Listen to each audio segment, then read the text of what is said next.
L'actualité sur le plan national ce mercredi 15 janvier 2020 est marquée par l'audience de rentrée solennelle de la Cour constitutionnelle, une cérémonie officielle au cours de laquelle la haute juridiction présente un rapport d'activité annuel au président de la République et au Parlement. Conformément à l'article 97 de la Constitution, le président de l'institution, Marie-Madeleine Morantou, s'est attardé sur le rôle de portée générale de l'institution qu'elle dirige, conforte Olga Okenkali, Prestine Ngwa Eman.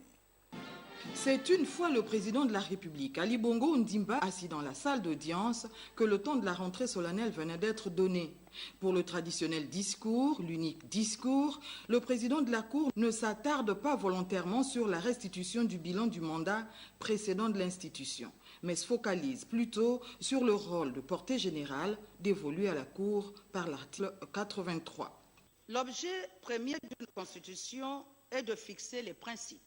généraux et qui régissent la vie de la nation, et d'établir l'organisation, le fonctionnement et les rapports entre les différents pouvoirs publics. À ce sujet, la Constitution est un texte relativement court et qui ne peut, par conséquent, tout prévoir. Dès lors, il est essentiel qu'un organe, un régulateur, puisse intervenir pour faire en sorte que les doutes que certaines dispositions pourraient susciter ou les lacunes que d'autres pourraient comporter ne soient à l'origine des crises graves susceptibles d'interrompre la continuité de l'État. Organe régulateur du fonctionnement des institutions et de l'activité des pouvoirs publics, mais pas que, la Cour possède également une autre compétence qui participe en réalité à cette régulation, le pouvoir d'interpréter la Constitution. La Cour constitutionnelle est cet organe, doté du pouvoir d'interpréter la Constitution